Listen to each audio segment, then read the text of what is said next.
Nós dois, acho que a gente mede idade, porque na época que ele estava aprontando as coisas dele, eu também estava aprontando. E ali por volta de 83, 84, por aí, está vendo? A maioria dos meninos que estão aqui não tinham nascido.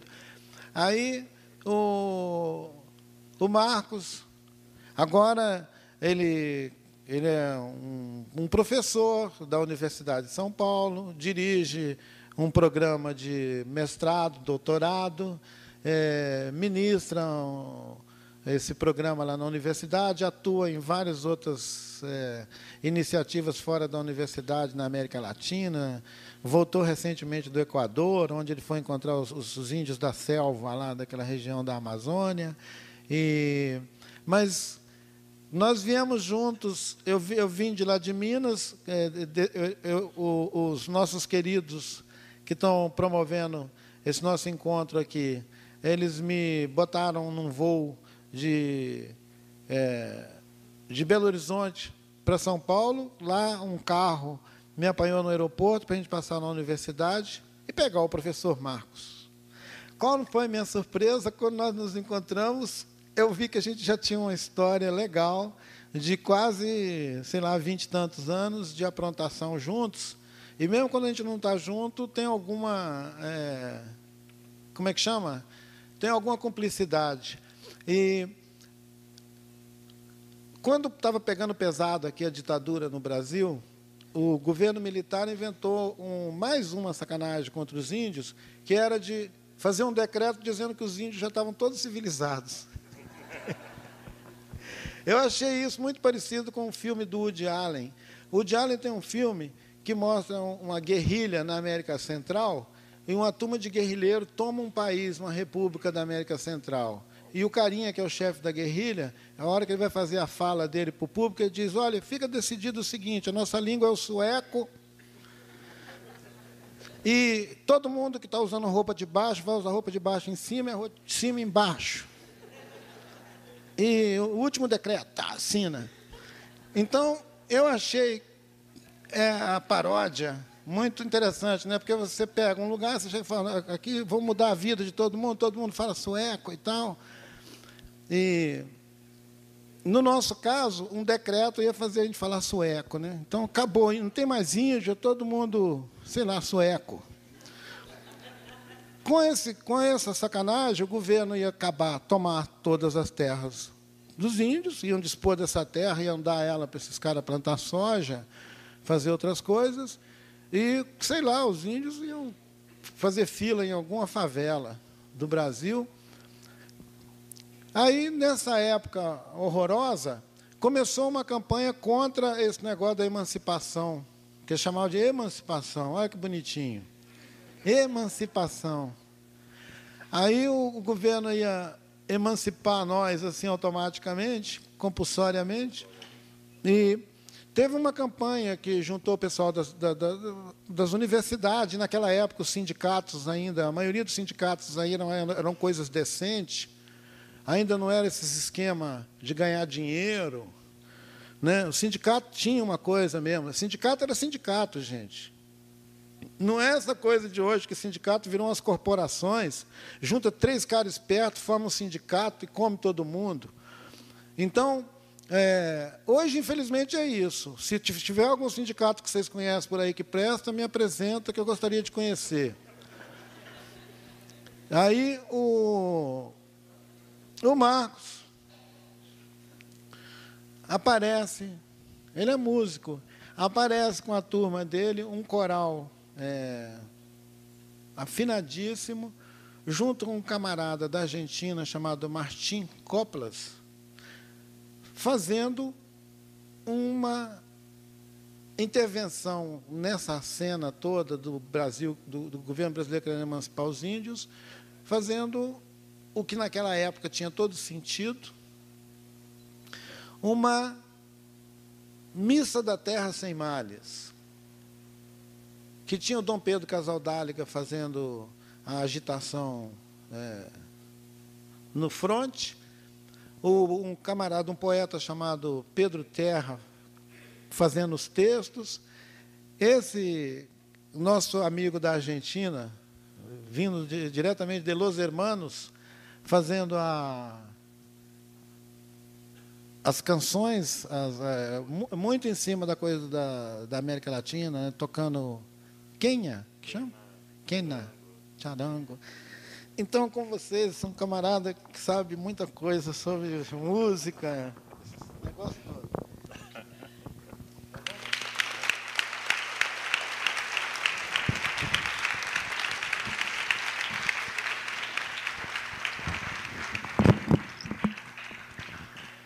Bom dia a todos e todas. Para mim, eu já tinha dito isso para a Luana, quando a gente se cruzou na faculdade, falando sobre o evento, que para mim isso não era apenas um convite, mas era um presente, né? Era um grande presente. E, sem dúvida, reencontrar o Ailton 28 anos depois, nessa outra situação, né? E a gente vai paralelo, mas sempre muito convergente, sempre muito próximo, também alguém que eu admiro um bocado ao longo desses anos todos, é uma dádiva, né? Quando a gente encontra não só parente, mas irmão de alma, enfim. E esse empenho todo do Acareté, que a gente já vem também conversando há alguns anos, e a oportunidade de dividir essas reflexões, para mim é sempre um espaço extremamente privilegiado. Também conhecer a Jo pessoalmente, que ainda não conhecia, e parece um pouco conspiração universal, né? Porque as coisas são tão convergentes. Até mesmo na fala do Flávio, né? Achei muita coisa convergente, então tem algumas coisas que aqui, do que eu tinha pensado em falar com vocês, que eu já vou pular, porque eles já falaram, enfim. Né?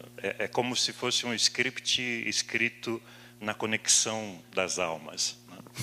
Isso é bem legal. Já vou pedir desculpas em relação a algumas coisas do texto ali, porque é uma fala muito semelhante ao que eu fiz nesse encontro no Equador, com os povos amazônicos, em Puyo. E eu acabei de chegar de um outro congresso e não tive tempo ainda de traduzir para o português. Então, tem algumas falas ali, alguns textos que ainda estão em espanhol, mas eu acho que não vai atrapalhar, não. Mas o que eu tinha pensado, muito próximo do que a gente discutiu lá em Puyo, só voltando um pouquinho, ainda era essa história, essa questão da cosmovisão ancestral, né, da ancestralidade. E o que eu tenho discutido aí ao longo dos anos, nesse sentido, que é duas, entre várias outras, mas duas características da nossa Constituição, que é a palavra alma e o canto, nesta cosmovisão ameríndia. Né? Para além de filosofia, para além de ideologias ou para além de pensamento, uma cosmovisão, porque como já estava antecipado aqui pela Jo, se torna algo muito mais amplo, né? Muito mais amplo. Alguns amigos, alguns parentes de outras nações indígenas já têm falado de uma filosofia ameríndia, né? Na constituição disso. Mas eu até prefiro não comprometer-me muito com a ideia de filosofia, que é muito grega, que é muito datada, muito localizada, né? Ainda que, de maneira mais etimológica, a gente fique com essa coisa da paixão, da filia, né? Do filos, por Sofia, por essa sabedoria feminina, né? Em Sofia. Mas geralmente se esquece dessa raiz etimológica e vira aquela coisa besta, quadrada, chata, racionalista, enfim, puramente cerebral, que na verdade não tem nada a ver com a filosofia no seu início. Então eu ainda prefiro falar de cosmovisão. Mas só para que vocês fiquem um pouco mais tranquilos em relação às anotações e tal, a gente pode dispor isso depois. Tem vários textos já publicados. Na faculdade, eu participo desse CICE, que é o Centro de Estudos sobre o Imaginário, coordeno o LabArte, que é um laboratório experimental de arte e educação, que trabalha com o pessoal da pedagogia da licenciatura, e também de um grupo na Autônoma de Madrid, que privilegia as investigações aí sobre imaginário, cultura e criação artística. E essas coisas todas vocês podem encontrar no marculus.net, que é esse site aqui, onde tem agenda, tem os textos, tem material didático, fica mais fácil de vocês encontrarem essas referências por lá, quem quiser aprofundar alguma dessas coisas. Marculus, do latim, é martelo de ferreiro, né, que vai dar origem ao Marcos grego, né, que é, enfim, martelo de ferreiro, só que o meu sobrenome também é Ferreira, o que, né, demonstra, digamos assim, uma teimosia acentuada, né?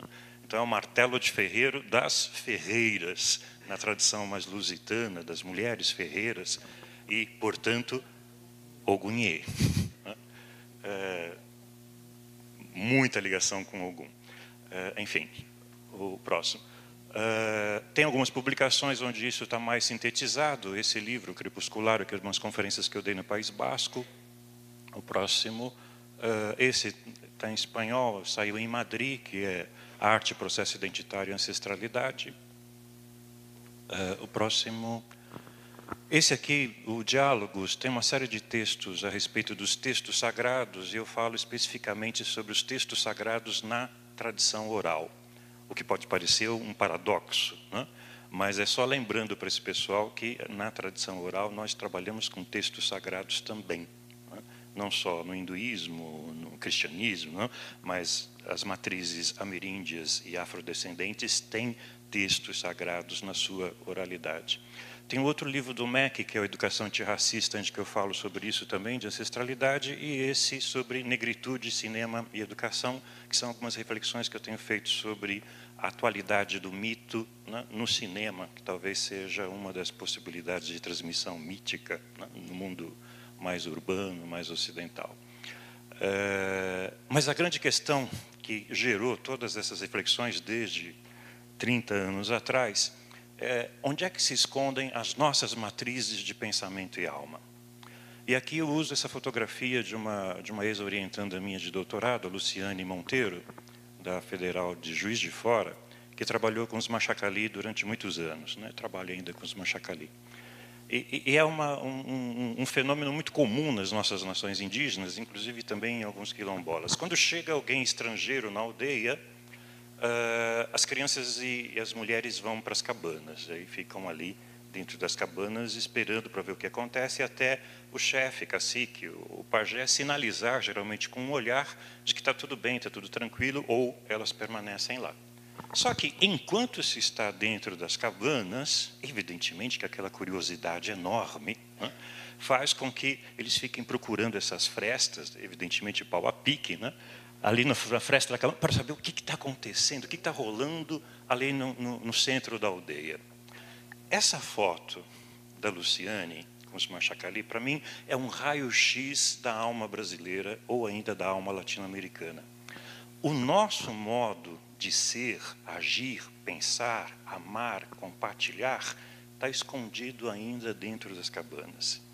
E o estrangeiro, o forasteiro que chegou, se apropriou do pátio central da aldeia, e não sai mais. Não sai mais. Que é esse modo ocidental, eurocêntrico, etnocêntrico, machocêntrico, excludente, discriminatório e blá, blá, blá, tudo isso que eu acho que já deve ter sido, né, conversado aí durante a semana. E o que nos agrava ainda mais a situação é que, nesse pátio central da aldeia, quais são os mecanismos que vão reproduzir esse modo? A escola e a universidade. Esses dois equipamentos vão reproduzindo esse modo de ser e dizendo, olha, tudo aquilo que vocês aprenderam em casa é senso comum, é superstição, é crendice, é aquela coisa exótica para, né, celebrar no dia do índio, ou então como aquelas estratégias de tolerância, né? Traz um pessoal para dançar lá alguma coisa do terreiro e tal, mas só naquele momento, depois, né, a festinha, aquela coisa bem exótica.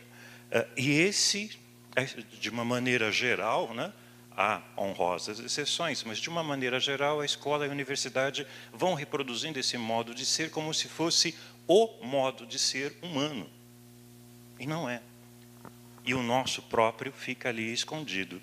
Me parece que nós já passamos da hora, e acho que é o momento apropriado, de primeiro reconhecer esta ancestralidade, reconhecer as nossas matrizes do nosso próprio modo de pensar, agir, refletir, amar e etc., para poder dialogar com o mesmo status com a cultura ocidental. Não se trata de querer eliminar o outro, não é um xenofobismo às avessas, não é para eliminar o diferente, porque nós não pensamos assim. Mas de reconhecer isso, primeiro, porque o grande problema é que ninguém reconhece porque não tem acesso, ou já perdeu as suas ligações, a sua sintonia com os seus ancestrais, reconhecer isso, reelaborar para poder dialogar em pé de igualdade. E aí, o mais interessante, que é talvez o que eu prefiro chamar de aprendizagens mestiças. Fazer essa mestiçagem. Né? Eu acho que mais do que síntese cultural, porque eu tenho certo medo desse hegelianismo que está lá atrás da síntese, que acaba apagando as diferenças. Né? A síntese, ainda que em determinados momentos possa ser um recurso interessante, mas a síntese sempre nos leva a escorregar um pouco por esta coisa que pasteuriza, que elimina as diferenças. O mestiço não. O mestiço, por mais complicado que seja a sua identidade, entre aspas, ele vai ter na cara, na pele, as marcas dessa mestiçagem. E, portanto, as diferenças permanecem sempre em tensão. E, com elas, nós podemos aprender coisas muito interessantes. O outro. Mais um, deixa eu só dar uma... Bom, o que tem de característico no pensamento ocidental que a gente pode marcar essas diferenças? Do meu ponto de vista, entre várias outras coisas, tem duas bases que nos diferenciam muito. Primeiro, é a lógica aristotélica e o pensamento cartesiano. A lógica aristotélica é essa lógica da identidade. A é igual a A, portanto, diferente de B. Eu agrupo os semelhantes num grupo, os diversos do outro, e não pode haver contradição. No pensamento ocidental, eles não conseguem lidar com a contradição. É algo que lhes arrepia o pensamento e o modo de ser. O que complica, porque essa lógica da não contradição nos leva a fazer essas diferenças e logo a hierarquizar. O diferente escorrega imediatamente para aquilo que é desigual, e do desigual escorrega para o inferior. E depois do inferior, a gente já viu várias vezes esse filme, se trata de eliminar o inferior. E as práticas de eliminação mesmo. Né? E o pensamento cartesiano, baseado nessa lógica aristotélica, vai ordenar todo mundo nesta distinção entre uma res extensa, um corpo, e uma mente separada. Um observador e objeto separado. E nessas cisões todas, enfim, sempre o pensamento cindido. Nós operamos com uma outra lógica, aliás, com várias outras lógicas, que os ocidentais chamam, por não ter condições de entender melhor, de uma lógica simbólica. O nome é interessante, porque uma das raízes de símbolo é que o sim é juntar, reunir, né? Sim, bolos, as partes. Então, o pensamento simbólico opera pela junção, pela religação das partes. Aí eu concordo, sim. Trabalhamos desta maneira, pensamos assim, juntando as partes para poder vivenciar esse todo. O pensamento ocidental, analítico, faz o inverso. Em diaireses, ele separa em partes. Portanto, é um pensamento diabolos. Separa em partes. É um pensamento diabólico. O pensamento ocidental analítico. Sem conotação moral, pelo amor de Deus, hein? Não é isso. Né? Mas só para marcar uma dessas diferenças, que é operar na junção, religação das partes, e o outro que separa, disseca e, portanto, perde a percepção do todo. Por isso nós precisamos da natureza, porque nós somos parte dela. Né? Ao passo que o modo ocidental opera pela disjunção. Né? O próximo, por favor. E que leva a vários problemas, e que a gente já pensou um pouco, né? pensar de maneira excludente, a pensar a identidade como algo estático, a dificuldade de manejar as contradições, a impossibilidade de viver a tensão, a separação entre o sujeito e o mundo, a esquizofrenia, a mercantilização, o consumismo, tudo isso é derivado deste modo de operar o pensamento e excluir o sentimento. De outro lado, nós não separamos isso. A nossa razão é uma razão sensível ao mesmo tempo. O próximo. E que leva a isso. Isso aqui são algumas das cenas do que está acontecendo na Amazônia, do lado peruano e equatoriano. A extração de petróleo acabando com tudo de uma maneira extremamente assassina, inconsequente. Agora, isso. Próximo. Então, a gente teria dois polos na sociedade latino-americana, que dialogam, que entram em conflito. Um patente, que é aquilo visível, do modo ocidental, que é oligárquico, que é baseado nessa estruturação patriarcal, centrada no macho, que é dono, individualista, contratualista, baseado no contrato, e de relações ambientais que são sempre extrativistas. Essa perspectiva do ser humano como senhor do universo. Então, através da ciência previdente, ele controla, explora e extrai da natureza o lucro.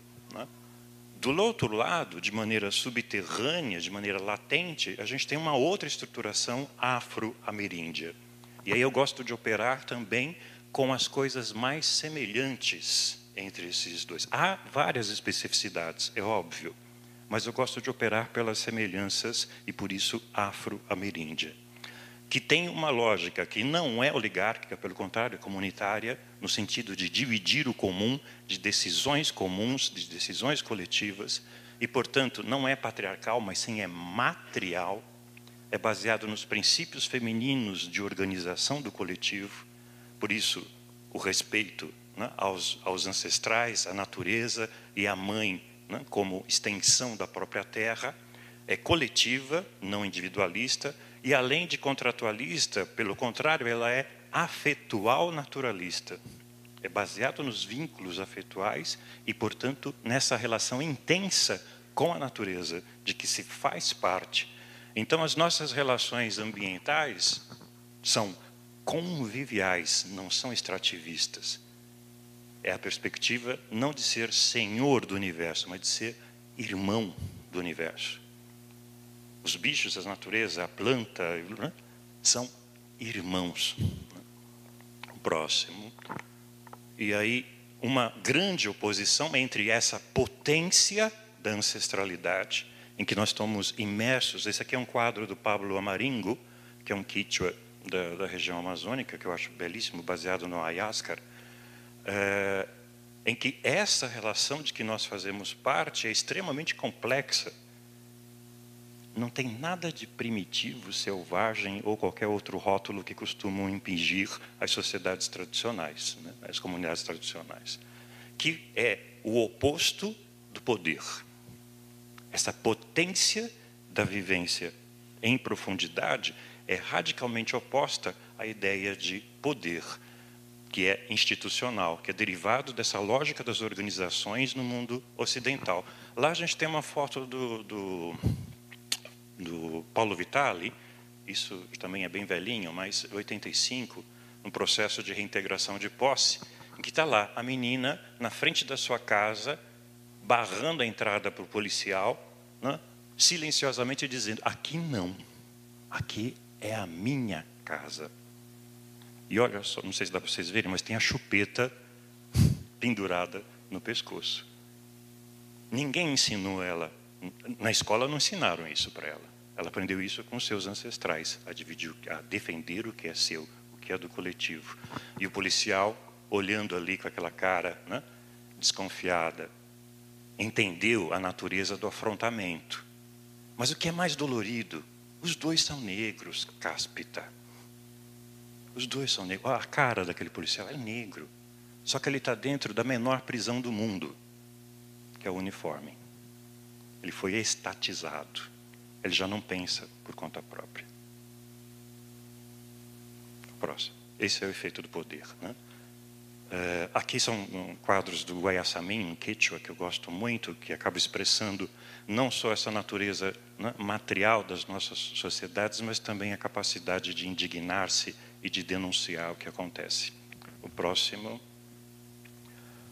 o Moitará, que é, enfim, essa prática das trocas, dessas aprendizagens recíprocas. O próximo, e aí vamos para o final, porque hoje que eu já estou perdendo tempo. Nessa questão da ancestralidade, mais uma.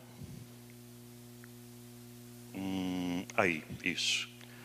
Nessa questão da ancestralidade, que a Job disse belíssimamente bem, e eu costumo enfatizar que é esse traço que nós herdamos e que nos ultrapassa. Nós somos portadores disso. E, nesse sentido, acabamos estabelecendo uma espécie de endividamento. Além da dívida do cartão de crédito, da conta corrente, enfim, todas essas... A gente tem uma outra dívida, que é com quem veio antes, né? Que é essa... Porque esse passado tinha um futuro, tinha um devir, que somos nós. E nós temos essa dívida. E qual seria a natureza dessa dívida? É atualizar essas energias mobilizadoras dessa ancestralidade. E, portanto, encontrar respostas no presente aquilo que nós somos herdeiros. Em outras palavras, essa dívida é sermos nós mesmos. O que aparentemente não é fácil. Sermos nós mesmos, dialogarmos com aquilo que nós somos e não assumir a sombra daquilo que querem nos formar ou deformar. Portanto, nessa perspectiva afro-ameríndia, para ser coerente com esse contexto material, comunitário, afetual, naturalista, anarco-fraterno, porque todos buscam esta autonomia, um estatuto ontológico que é do ser aprendente, nós sempre nos entendemos como seres abertos em construção permanente, e, portanto, que aprendem continuamente, nunca acabados.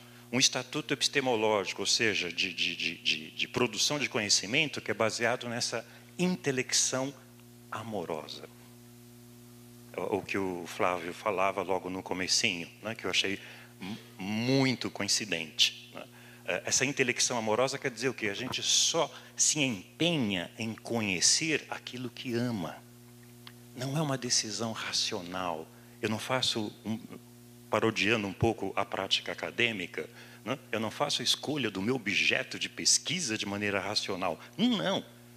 Eu vou querer tentar entender alguma coisa porque eu já amo aquilo. Depois eu vou tentar buscar um argumento racional para explicar o porquê que eu me decidi por aquilo, ou porquê que o tema me pegou, né? O que eu sempre digo para os meus orientandos: o tema te escolhe.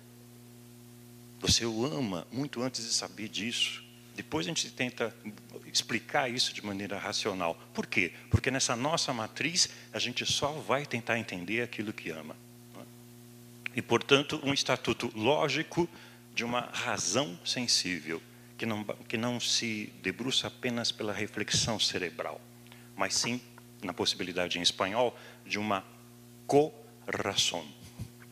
Aqui dentro funcionam duas razões que se juntam.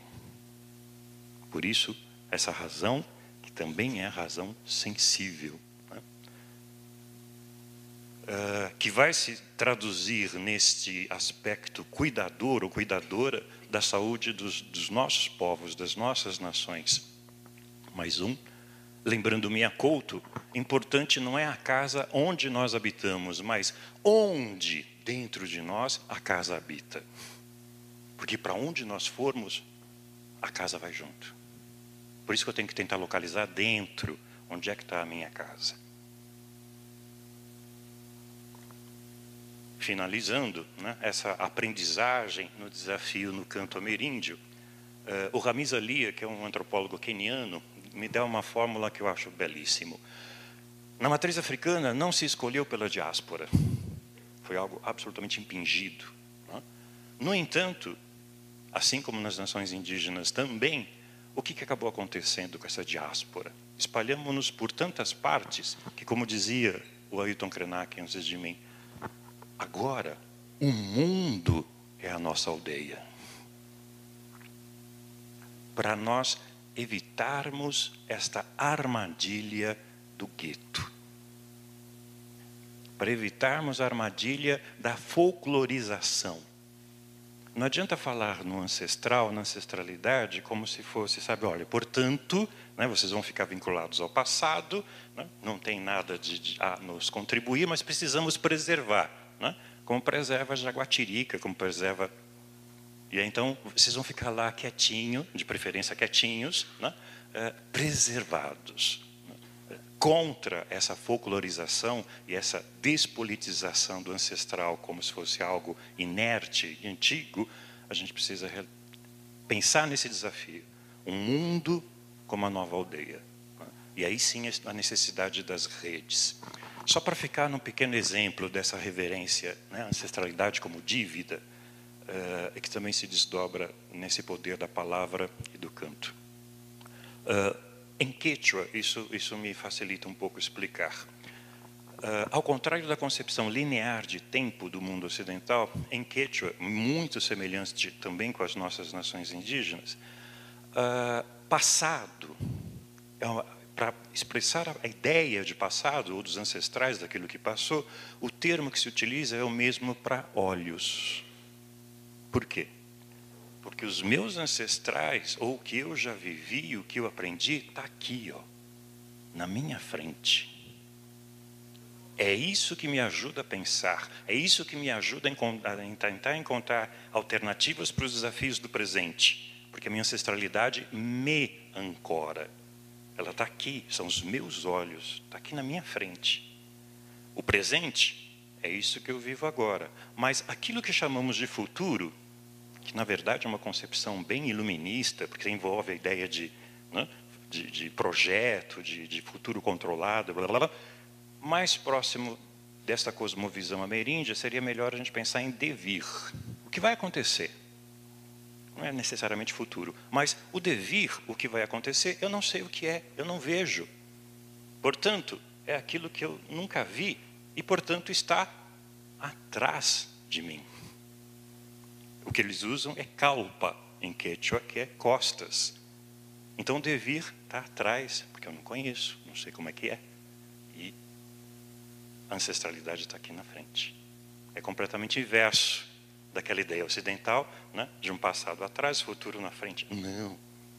O futuro está atrás, o devir está atrás. A minha ancestralidade está aqui na frente. Por isso, a necessidade de respeito a essa palavra alma, para encerrar. Próximo. Por que palavra alma? Porque nessas concepções, a palavra não é apenas um signo arbitrário, não é uma convenção. Na minha palavra está a minha alma e, portanto, dos meus ancestrais. Essa minha palavra alma, quando eu estou dizendo aqui alguma coisa, a minha palavra e, portanto, a minha alma habita a alma de vocês. E eu espero que fique por aí algum tempo. Quando vocês falam alguma coisa, a palavra alma de vocês habita a minha paisagem. Por isso que nessa ética da fala e da conversa ameríndia, nós esperamos numa poética do ouvir o que o outro tem para dizer. Quando ele termina de falar, vem o silêncio necessário, eu penso, reflito, vejo onde me toca e aí eu falo. Por isso que os nossos meninos ficam apavorados quando vão as primeiras vezes para a aldeia, né? E ficam assim, né? Sem saber como trabalhar com isso. Porque no mundo ocidental você não ouve o outro, né? Você não ouve, o cara está falando, mas você não ouve e fica esperando ele respirar para poder falar em cima. Né? O cara nem termina de falar, e é aquele combate pela palavra, que é tipicamente ocidental. Aqui não. A palavra alma precisa... Por isso que um dos maiores crimes é amaldiçoar o outro. Porque essa palavra alma se degenera na maldição. Isso, já faço a minha homenagem, aprendi com um dos nossos grandes mestres, acho que o Ailton concorda, que é o Ângelo Cretan, liderança Caigangue, brutalmente assassinado em 80 pelas madeireiras do norte do Paraná.